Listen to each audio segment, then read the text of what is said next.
Dear friends, आज के infection mechanism and process नामक क्लास में आप सभी का स्वागत है।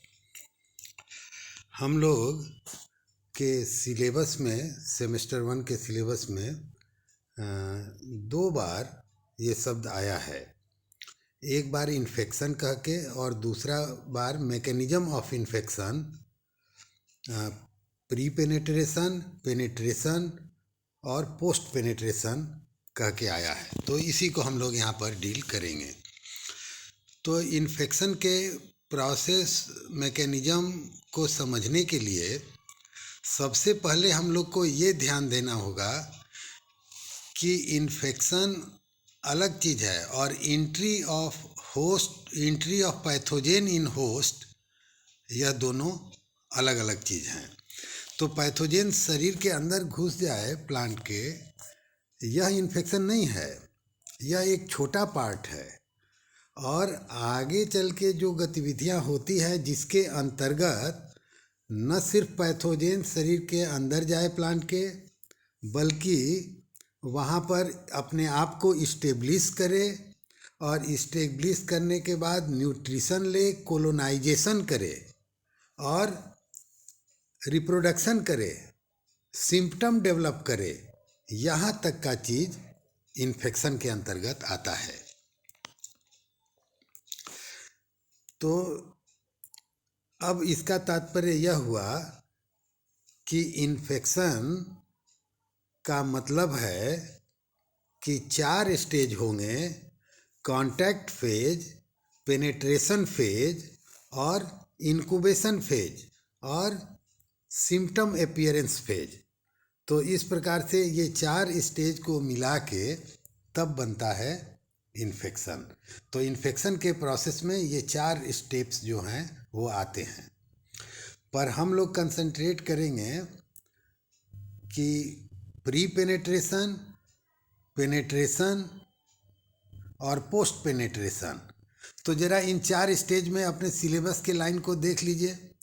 कांटेक्ट फेज है, पेनेट्रेशन फेज है, ठीक है। तो कांटेक्ट फेज जो है यह प्री पेनेट्रेशन के अंतर्गत आ जाएगा। होस्ट और पैथोजेन एक दूसरे के संपर्क में आए, क्यों आए, के साथ साथ कैसे उनका कांटेक्ट फिर एंट्री में तब्दील होता है, कैसे कांटेक्ट होने के बाद वो क्या करते हैं, कैसे कांटेक्ट इस्टेब्लिश होता है। तो यह प्री पेनेट्रेशन का भाग है। और दूसरा यहाँ पेनेट्रेशन है, वो सिलेबस के हिसाब से ही है कि पेनेट्रेशन वहाँ भी है और यहाँ भी है। सिलेबस का तीसरा लाइन है, सिलेबस में तीसरा पॉइंट जो है वो पोस्ट पेनेट्रेशन है। उसका तात्पर्य होगा इनक्यूबेशन फेज और सिम्पटम अपीयरेंस फेज जो यहाँ पर दिया गया है, आप ये देख रहे हैं, contact phase, penetration phase, incubation phase और सिम्पटम अपीयरेंस फेज। तो ये सारे फेज जो हैं ये सिलेबस के टर्म में भी इसको इंटरप्रेट किए जा सकते हैं, ठीक है। तो देखिए, इन्फेक्शन में pathogen contact the infective part of the plant, जिस पार्ट को इन्फेक्ट करना है उसके कांटेक्ट में आया, invade the host plant, reproduce, spread in the plant to cause disease, माने सिम्टम आ गया वही डिजीज है, and appear the disease symptom. तो ये इतने चीज़ इन्फेक्शन के अंतर्गत आए। Infection process also can be considered that host plant suffer invasion of pathogen and result into disease. तो किस प्रकार से उनको रौंदता हुआ पैथोजेन आगे बढ़ा और उसके बाद डिजीज कॉज कर दिया। तो ये पार्ट ये आता है इन्फेक्शन के अंतर्गत, ठीक है। अब हम लोग पहले प्री पेनेट्रेशन पर आते हैं। ये है, अब देखिए कांटेक्ट फेज यहाँ बताया गया, इन्फेक्शन का जनरल कांटेक्ट फेज, यह प्री पेनेट्रेशन का पार्ट है। तो इसका तात्पर्य यह है कि a period of time that pathogen contact host plant and arrive the rhizosphere और phyllosphere of host plant, then move और develop to the infective part of plant forming invading structure. तो अपने कुछ ये संरचना बनाते हैं जो कि होस्ट के अंदर जाने में मदद करते हैं। ठीक है, जैसे इन्फेक्शन पेग, एप्रेसोरिया। तो ये तो स्ट्रक्चर का पैथोजन स्पेशल निर्माण करता है। अच्छा, और कांटेक्ट में होस्ट के कैसे आ जाता है? तो एयर वाटर के द्वारा ट्रांसमिशन से वो एक दूसरे के कांटेक्ट में आते हैं। पर इसके अलावा यह प्री पेनिट्रेशन का भाग है। इसके अलावे यह ध्यान देने की बात है कि जब मान लीजिए रूट है, तो रूट जैसे आदमी को पसीना होता है हम लोग को गर्मी में, तो रूट में भी एक्सूडेट निकलता है बाहर। वो एक्सूडेट में तरह तरह के केमिकल्स होते हैं। वो केमिकल खाली केमिकल नहीं होते हैं, अट्रैक्टेंट होते हैं। वो पैथोजेन को अपने ओर अट्रैक्ट करते हैं, तो उसके वजह से भी वो कांटेक्ट में आते हैं। डिसेमिनेशन के अलावा जो होस्ट प्लांट है उसका रूट या उसका लीफ का सरफेस से जो एक्सूडेशन होता है, उसमें जो केमिकल लगे रहते हैं वो उसे पैथोजेन को अपने तरफ खींचते हैं। देखिए क्या गतिविधियां होती हैं प्री पेनेट्रेशन अथवा कांटेक्ट फेज के दौरान। सेक्रीशन फ्रॉम प्लांट रूट और leaves attract the pathogen to accumulate around the root और लीव्स। भाई रूट वाला भी पैथोजेन हो सकता है, लीफ वाला पैथोजेन हो, तो जो जैसा केस हो उसके हिसाब से रूट पर के एक्सूडेट पैथोजेन को अपने पास बुला रहे हैं या लीफ के एक्सूडेट बुला रहे हैं। सेक्रीशन आल्सो स्टिमुलेट और induce the resting body germination of the pathogenic fungi. यदि पहले से कांटेक्ट में हो भी तो जब एक्सूडेट उसका आएगा होस्ट के रूट या लीफ का, तो वो क्या करता है, जर्मिनेशन को इंड्यूस करता है। वो जर्मिनेशन को प्रमोट करता है प्रोपेग्यूल को पैथोजेन के। तो जब वो जर्मिनेट करेगा पैथोजेन का प्रोपेग्यूल स्पोर उसका, तो जर्मिनेट करने पे इनवैडिंग स्ट्रक्चर बनाएगा। तो ऐसे कुछ संरचना बनाएंगे जिसके द्वारा होस्ट में इंटर करना सरल होगा, उसका रास्ता बनाएंगे। तो जैसे मैंने कहा कि एप्रेसोरिया का निर्माण करेगा या इन्फेक्शन पेग का निर्माण करेगा। ये एक्चुअली यह कार्य इंजाइमेटिक प्रोसेस से भी होता है और मैकेनिकल फोर्स से भी होता है। जर्म ट्यूब आया और भेदता हुआ अंदर चला गया। ये भेदने का काम केमिकल सेक्रीशन के द्वारा इंजाइम सेक्रेट किया जाता है, जो होस्ट के वाल को गलाना शुरू कर देगा, काइटिन को गलाना शुरू कर देगा और एंट्री बना लेगा। तो अलग अलग केस में अलग अलग प्रकार से होता है। तो ये इन्फेक्शन पेग मतलब एक सुई की तरह नुकीला एक ऐसा संरचना बनाएगा जो कि होस्ट में जाने में मदद करेगा। जर्म ट्यूब भी होस्ट में जाने में मदद करेगा। थोड़ा देर तक माइसीलियल ग्रोथ वहाँ पर हल्का फुल्का हो जाएगा, तब तक वह अपने अंदर सामर्थ्य विकसित कर लेगा। जब पैथोजेन का स्पोर माइसीलियम हल्का छोटा सा बना के तब वह अंदर की ओर जाने का प्रयास करेगा, तो उसको एप्रेसोरिया कहेंगे। तो एप्रेसोरिया और इन्फेक्शन पेग वो स्ट्रक्चर है जिसके द्वारा पैथोजेन के अंदर एंट्री बनाने के लिए अपनी क्षमता पैथोजेन का स्पोर विकसित करता है।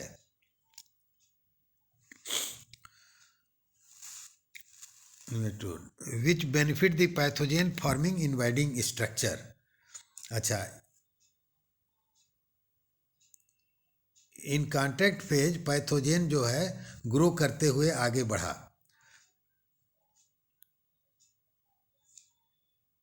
अब जो होस्ट है उसका भी डिफेंस मैकेनिज्म एक्टिव हो जाता है और वो क्या प्रयास करता है, तो वह एंटी माइक्रोबियल सब्सटेंस देने का कोशिश करता है जो कि पैथोजेन को किल कर सके। ठीक है,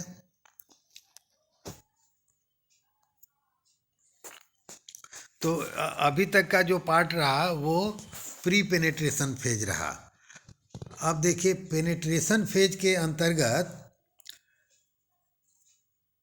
कॉन्सेप्ट ऑफ पेनेट्रेशन यह है कि the period of time from pathogen invading the host to establish the parasitic relationship.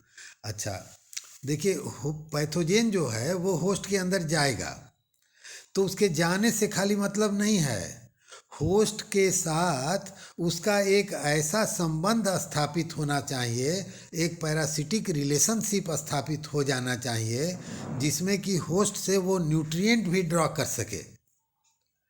तो जब तक होस्ट से रिलेशनशिप ना इस्टेब्लिश हो जाए, स्थापित हो जाए, तब तक पेनिट्रेशन पूरा नहीं माना जाता है। अच्छा, अब पेनिट्रेशन कैसे होगा? तो एक तो तरीका ये है कि डायरेक्ट पेनिट्रेशन होगा। तो आप जानते हैं कि सरफेस पर क्यूटिकल की लेयर पाया जाता है, होस्ट प्लांट के सरफेस पर क्यूटिकल का लेयर पाया जाता है। तो क्यूटिकल के लेयर को ब्रेक करने का कोई व्यवस्था होना चाहिए। तो क्यूटिनेज नाम का जो इंजाइम पैथोजेन सिक्रीट करेगा, उस इंजाइम की मदद से वह पेनिट्रेट करके अंदर जाएगा। अच्छा, कुछ जो निमेटोड भी आता है पैथोजेन, प्लांट पैथोजेन के रूप में, फंजाई के अलावा। तो निमेटोड क्या करेगा? तो इसमें एक स्टाइलेट माउथ पार्ट होता है जिससे यह बाइफोर्स भेद के अंदर जाता है। अच्छा, वायरस आप जानते हैं, वायरस सैप ट्रांसमिसिबल होता है। तो एग्रीकल्चर इम्प्लीमेंट के द्वारा कटने की वजह से सैप एक से दूसरे जगह चला जाता है। तो इस प्रकार से somehow entry inside the host मिलता है। अच्छा, जो लोग डायरेक्ट पेनिट्रेट करते हैं उनका नाम याद करिए। जो लोग डायरेक्ट पेनिट्रेट करते हैं वह है इरिसिफे, फंजाई इरिसिफे, कॉलेटोट्राइकम और वेंचूरिया। ये 3 पैथोजेन अपने होस्ट के अंदर डायरेक्ट पेनिट्रेशन के द्वारा जाते हैं। अच्छा, अब होस्ट के अंदर एंट्री बनाने के और भी अतिरिक्त रास्ते हैं। क्या रास्ते हैं? तो नेचुरल ओपनिंग, आप जानते हैं स्टोमेटा होता है, लेंटिसेल होता है। तो इन पैथोजेन सबसे पहले प्रीफर यही रास्ते करते हैं कि नेचुरल ओपनिंग, स्टोमेटा ओपन है उसके द्वारा इंटर कर जाएं और होस्ट के अंदर पहुंच जाएं। अच्छा, जैसे लेंटिसेल है, जैसे स्टोमेटा है, उसी तरह कुछ प्लांट में हाइडाथोड पाया जाता है। हाइडाथोड एक्वेटिक प्लांट में अधिकतर पाया जाता है। स्टिग्मेटिक सरफेस से भी एंट्री बन सकती है। नेक्ट्रीज होता है, वहाँ से भी एंट्री बन सकती है। तो सामान्य तरह से जो नेचुरल ओपनिंग प्लांट के हैं उसके द्वारा एंट्री बनाता है। अच्छा, वुंड इन्वेजन, प्लांट को कहीं चोट लग गया है, कहीं कट गया है, छिल गया है, तो वहाँ से भी एंट्री के रास्ते पैथोजेन के बनते हैं।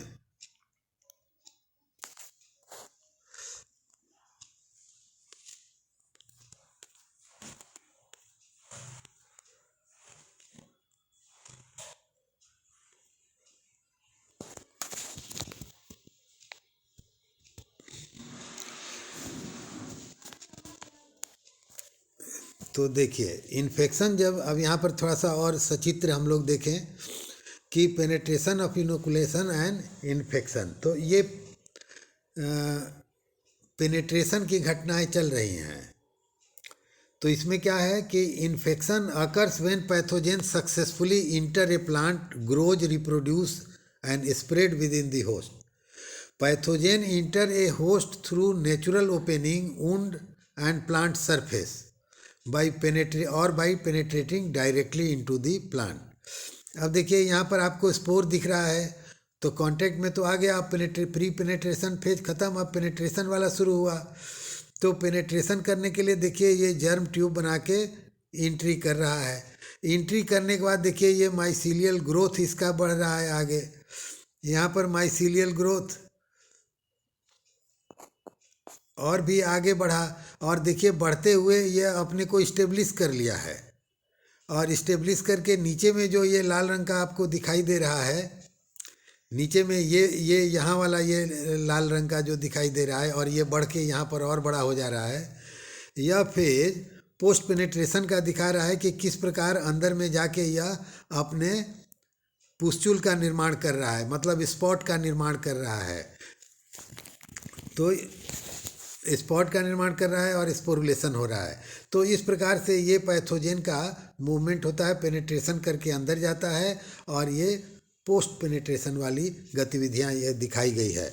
तो इसमें वही दिखाई गई है जो सक्सेसफुल है, कंपैटिबल होस्ट पैथोजेन है, पर नॉन कंपैटिबल होने पे डिफेंस मैकेनिज्म होस्ट का रास्ते में आता है और वो बीच के रास्ते से इसे रोक सकता है। अब देखिए यहाँ पर जर्मिनेशन ट्यूब जर्मिनेट किया, पेनिट्रेशन पेग का निर्माण किया और उसके द्वारा ये अंदर आ गया, और ये देखिए अपना हास्टोरियम इसने बनाया, अपना हास्टोरियम ये बना दिया। ये गोल वाला स्ट्रक्चर सेल के अंदर जो है वो क्या है, हास्टोरियम है। तो यहाँ पर आते और हास्टोरियम बनते ही एक रिलेशनशिप दोनों के बीच में इस्टेब्लिश हो गया, और इस रिलेशनशिप को इस्टेब्लिश होने के साथ ही इस रिलेशनशिप के स्टार्ट होते ही क्या प्रक्रिया पूरा हो गया, पेनिट्रेशन की प्रक्रिया पूरी हो गई। ठीक है, कॉन्टैक्ट फेज के बाद अब ये एंट्री होने के बाद रिलेशन भी बना दिया। जब ये हास्टोरिया का निर्माण कर दिया तो इसका मतलब होस्ट से न्यूट्रिशन लेने लगा, तो पैथोजेन और होस्ट के बीच में रिलेशन स्थापित हो गया। तो यहाँ पर पेनिट्रेशन वाला फेज इसका समाप्त होता है।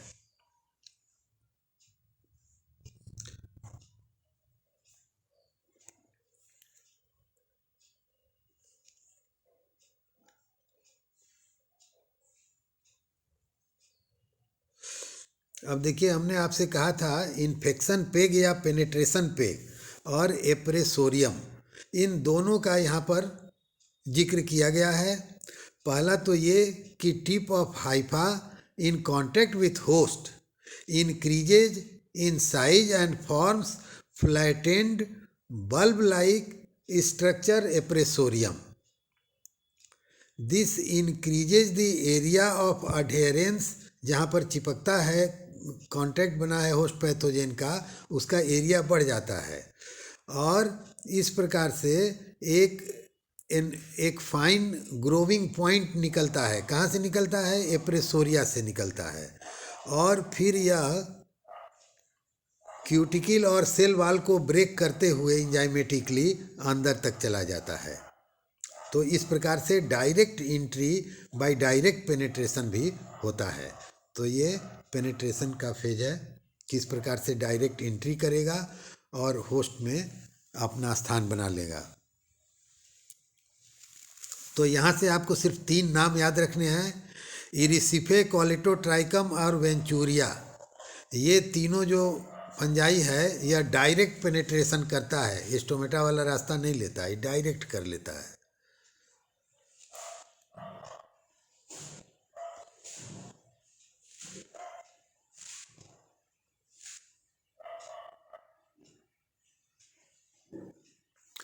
अब जब आपने देखा कि पेनिट्रेट करके डायरेक्ट आया हो या स्टोमेटा के द्वारा आया हो नेचुरल ओपनिंग से, या कहीं वुंड हो गया हो उसके द्वारा होस्ट में पैथोजेन का एंट्री हो गया, पर जिस भी रास्ते से आया आके इसने अपना जब हास्टोरिया बना के एक रिलेशन स्थापित कर लिया पैरासाइट वाला होस्ट और पैथोजेन के बीच में, तो वहाँ पर पेनिट्रेशन फेज इसका ख़त्म हो जाता है, और उसके बाद शुरू होता है पोस्ट पेनिट्रेशन फेज, जिसे इनक्यूबेशन फेज और सिम्पटम फेज के द्वारा भी जाना जाता है। तो आइए देखते हैं इनक्यूबेशन फेज। इसका मतलब यह होता है कि पैथोजेन के द्वारा लिया गया उतना समय जितना में वह एंट्री तो कर गया, लेकिन सिम्पटम हमें नहीं दिखाई पड़ रहा है। तो उस बीच के अवधि को इनक्यूबेशन पीरियड कहते हैं या इनक्यूबेशन फेज कहते हैं, जिसमें हमें तो बाहर से नहीं दिख रहा है लेकिन अंदर अंदर उसका ग्रोथ हो रहा है। ठीक है, जब सिम्पटम बन जाएगा तब हमें दिखने भी लगेगा। तो ये पोस्ट पेनिट्रेशन का पार्ट है इनक्यूबेशन फेज, जिसमें उसका ग्रोथ होते रहता है। Incubation period differ in different plant disease, अलग अलग प्रकार के रोग में ये वैरी करता है। सामान्य तौर से यह 10 रोज का हो सकता है। In the environmental factor the temperature gives more influence to incubation period. अब यदि जो अनुकूल टेम्परेचर नहीं है तो इंक्यूबेशन पीरियड कोई फिक्स नहीं है कि 10 दिन में होगा। यदि टेम्परेचर फेवरेबल हो गया तो वो 3 दिन में भी हो सकता है, और टेम्परेचर यदि अनफेवरेबल है तो वो 20 रोज भी लग सकता है। तो टेम्परेचर इन्वायरमेंट का सबसे महत्वपूर्ण फेज है जो कि इंक्यूबेशन पीरियड को कम या बेसी कर देता है। तो इंक्यूबेशन फेज के अंतर्गत अंदरूनी ग्रोथ तो हो रहा था, लेकिन हमें विजिबल कोई सिम्टम नहीं नज़र आ रहे थे। तो इंक्यूबेशन पीरियड के दौरान होने वाला ग्रोथ भी, उसका माइसीलियम का विकास और आगे बढ़ना, न्यूट्रिएंट लेना, साइज में बढ़ना, तो ये सारी चीज़ें आ गया इंक्यूबेशन फेज के अंतर्गत। अब उसके बाद क्या होता है, तो उसके बाद आता है symptom appearance phase. Symptom appearance phase is period that pathogen in large damage and produces more propagule. अब जैसे मान लीजिए कि पक्सिनिया का आप एग्जाम्पल ले लें, तो यूरेडोसोराई का बनना शुरू हो गया, ठीक है, मैंने रिप्रोडक्टिव स्ट्रक्चर बन रहा है।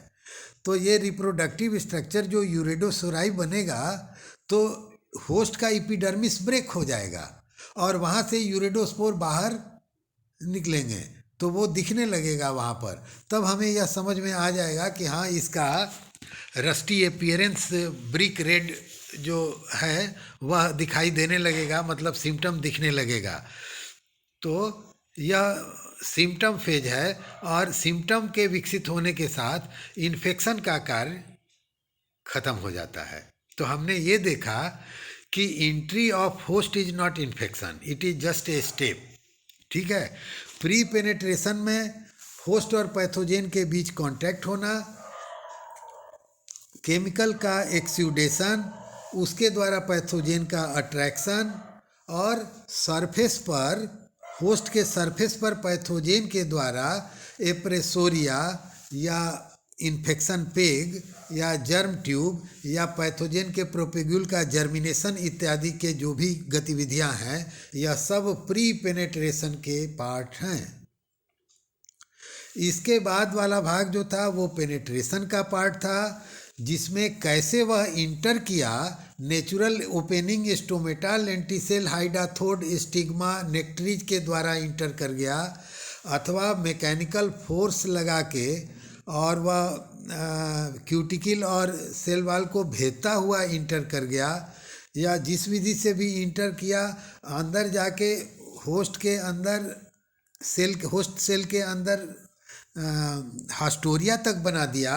तो यहाँ तक की बात आ गई पेनेट्रेशन फेज की गतिविधियाँ, और उसके बाद अपने साइज में यह वहाँ इंक्रीज करने लगा, बड़ा होने लगा, और फिर रिप्रोडक्शन की ओर आगे बढ़ा और सिम्टम बनाने लगा।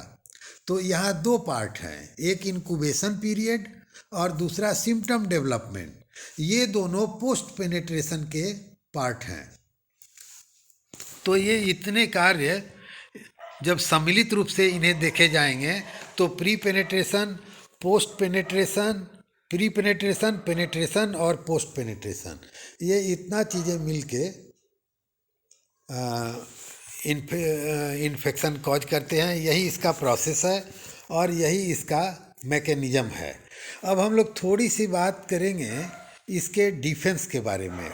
देखिए, होस्ट के अंदर डिफेंस होता है। कोई भी पैथोजेन होस्ट में जाके एंट्री पा जाए और डिजीज कर दे, ऐसा नहीं होगा। क्यों नहीं होगा? क्योंकि होस्ट का अपना डिफेंस मैकेनिज्म होता है। कई बार वह स्ट्रक्चरल होता है और कई बार वह बायोकेमिकल भी होता है। वह प्री इन्फेक्शन में भी मौजूद रहता है और कुछ तो इन्फेक्शन अंदर आने के बाद बनता है। लेकिन defence mechanism on the whole करता क्या है, तो जो नॉन पैथोजेन रहेंगे, जो उस होस्ट के एक्चुअल पैथोजेन नहीं है और वह एंट्री पा गया, तो उसे वो रोक देंगे। इसके लिए वो क्या करेंगे, तो देखिए, जब स्ट्रक्चरल की बात आती है तो एक मैंडारिन ऑरेंज होता है, उसमें बैक्टीरिया के अगेंस्ट यह दिखाता है प्री इन्फेक्शन स्ट्रक्चरल डेवलपमेंट, कि उसके अंदर रीज बना होता है। जैसे आँख हम लोग का अंदर में है ना, और ऊपर में हड्डी निकला हुआ है, ठीक इसी प्रकार से एक रीज का फॉर्मेशन होता है, जिनको वैरायटी ऑफ मंडारिन ऑरेंज में। तो उससे क्या होता है कि स्टोमेटा अंदर में दबा हुआ रहता है, तो वहाँ पर वाटर ड्रॉपलेट नहीं जा पाते हैं और बैक्टीरिया को वहाँ लेके वो नहीं जा पाता है। तो इस प्रकार से स्ट्रक्चरल हो गया। इसी तरह बायोकेमिकल भी होता है। जैसे ओनियन आपने देखा है, ओनियन में एक कैटीचुइक एसिड होता है। क्या चीज़ होता है? कैटीचुइक एसिड, लाल रेड स्केल्ड ओनियन। तो ये कैटीचुइक एसिड जो है, यह पैथोजेन को आगे नहीं बढ़ने देता है, पैथोजेन को रोक देता है। और भी गतिविधियां हैं। पैथोजेन मान लीजिए इंटर कर ही गया तो हाइपर सेंसिटिव रिएक्शन शो करता है होस्ट। हाइपर सेंसिटिव का मतलब कि जहाँ पैथोजेन इंटर किया वहाँ अगल बगल के सेल आउटोलाइसिस हो जाएगा, वो अपने मर जाएंगे, नेक्रोटिक टिश्यू बन जाएंगे, डेड टिश्यू। तो एक छोटा सा स्पॉट जैसा एरिया जब पैथोजेन के चारों ओर डेड टिश्यू में कन्वर्ट हो जाएगा। जब डेड टिश्यू में कन्वर्ट हो जाएगा तो होस्ट खाना किससे लेगा? मरे हुए सेल से? नहीं ना। तो इसलिए पैथोजेन कैसे खाना लेगा? मरे हुए होस्ट के सेल से नहीं। तो इसलिए वो उसी में लिमिट हो जाता है। कितने तो एबसीशन लेयर बना देते हैं। लीफ में पैथोजेन ने एंट्री किया, उसने सेंस कर लिया होस्ट ने, और एक एब्सिशन लेयर बना दिया, और उस लेयर से पत्ती डंडी से टूट के गिर गया। तो पत्ती भी गया और पैथोजेन भी गया, होस्ट अपना मजे में है। हाँ, और हाइफल प्लगिंग कर देता है, यह भी एक तरीका है। तो इसमें होस्ट क्या करता है कि कोई थिकनिंग मटेरियल को सेक्रीट करेगा, जो कि हाइफल ग्रोथ को रोक देगा। कुछ जो है हाइफल इन सीथिंग कर देता है। हाइफल इन सीथिंग का मतलब जहाँ हाइफा पेनेट्रेट करके अंदर आया तो उस हाइफा के चारों ओर या एक थिकनिंग बना देगा। जैसे आप जानते हैं लिग्निन का, काइटिन का, तरह तरह का सेलुलोज का थिकनिंग होता है, कैलोज का थिकनिंग होता है। तो कैलोज से प्लगिंग कर देगा या इनकी थिकनिंग बना देगा हाइफा के चारों ओर। तो हाइफा को ही चारों ओर एक आवरण से घेर देगा, जिससे उसका रास्ता रुक जाता है। तो ये सब पोस्ट पेनिट्रेशन के कुछ होस्ट के डिफेंस मैकेनिज्म वाले रास्ते आपको बताए गए। अच्छा, एक महत्वपूर्ण स्ट्रक्चर है टाइलोसिस। बैलून के जैसा संरचना कहाँ से निकलता है? जाइलम पैरेन्काइमा से निकलता है, और निकल के जाइलम के अंदर ही जो विसिल होता है उसको वो बंद कर देता है। इससे क्या होता है कि जो पैथोजेन जाइलम के थ्रू आगे बढ़ रहा है प्लांट में, तो उसका रास्ता रुक जाता है। Closely appressed tylosis are formed as a post infection reaction. तो यह संरचनात्मक पोस्ट इन्फेक्शन है। अच्छा, एक फाइटोएलेक्जीन नाम का कंपाउंड है। यह होस्ट के द्वारा बनाया जाता है, पर तभी बनाया जाएगा जब पैथोजेन इंटर करेगा। और फाइटोएलेक्जीन क्या करेगा कि यह पैथोजेन को किल कर देगा। तो इस प्रकार होस्ट डिफेंस करता है। तो प्री पेनेट्रेशन, पोस्ट पेनेट्रेशन या पेनेट्रेशन के स्टेज में इस प्रकार से हम लोगों ने देखा कि होस्ट का डिफेंस मैकेनिज्म भी काम करते रहता है, जो बायोकेमिकल और स्ट्रक्चरल लेवल पे वर्क करता है। तो ठीक है, इस प्रकार से सिम्टम तक विकसित हुआ और इन्फेक्शन का प्रक्रिया ख़त्म हो गया। इन्फेक्शन का ये मैकेनिज्म हो गया, उसमें आपको प्रोसेस भी बताया, और साथ में अंत में कुछ महत्वपूर्ण पॉइंट मैकेनिज्म में हमने वह भी बताया, जो कि डिफेंस की वजह से स्ट्रक्चरल और बायोकेमिकल मैकेनिज्म का इस्तेमाल किया जाता है। फिर ये चीज़ प्री पेनिट्रेशन, पेनिट्रेशन और पोस्ट पेनिट्रेशन के संदर्भ में इन्फेक्शन देखना है, तो उस इन्फेक्शन के स्टेज को भी मैंने आपको लिंक करके बता दिया कि कौन कौन प्री इन्फेक्शन में आएंगे, कौन पेनिट्रेशन में आएगा, प्री पेनिट्रेशन में आएगा, कौन पेनिट्रेशन में आएगा और कौन पोस्ट पेनिट्रेशन में आएगा। आप लोगों ने ध्यान से मेरी बात सुनी, इसके लिए धन्यवाद। 4 बजे जब हम लोग एक्स्ट्रा क्लास में जुड़ेंगे तो फिर इसमें जो कुछ भी आपके डाउट रहेंगे वो क्लियर किया जाएगा। Again thank you very much. आप भी लाइक करें, सब्सक्राइब करें, सब्सक्राइब अवश्य करें ताकि जब भी ये वीडियो आवे मेरा आप लोग के सिलेबस का, वो आप लोग को तत्काल मिल जाए। Again thank you very much.